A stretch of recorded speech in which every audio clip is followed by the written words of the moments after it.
बिस्मिल्लाहिर्रहमानिर्रहीम। अस्सलाम वालेकुम। आज हम क्रीमी लस्सी की रेसिपी बनाएंगे। उसके लिए हम लेंगे 250 ग्राम दही, 2 टेबलस्पून क्रीम, चीनी ले लेंगे जितनी ज़रूरत है, 2 टीस्पून रोज़ एसेंस, बादाम पिस्ता पाउडर ले लेंगे गार्निश के लिए, 1 गिलास दूध और आधा गिलास पानी। अब लस्सी तैयार करेंगे। दही डाल देंगे,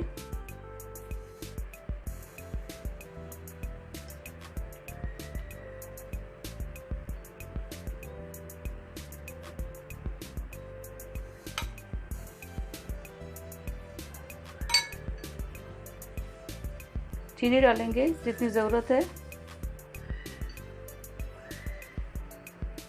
पानी डाल देंगे,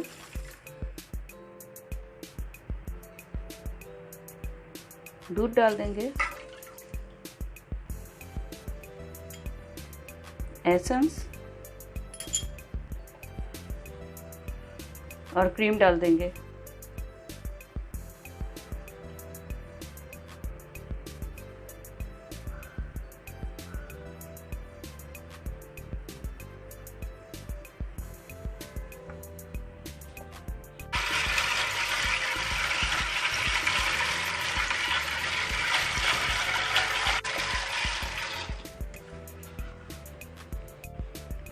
अब ग्लास में बर्फ के क्यूब्स डालेंगे।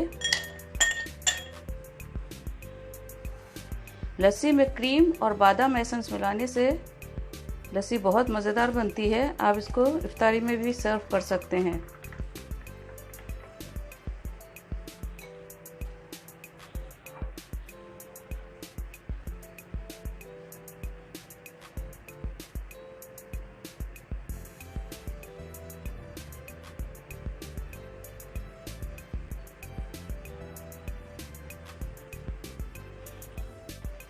क्रीमी लस्सी सर्व करने के लिए तैयार है। उम्मीद है आपको पसंद आएगी।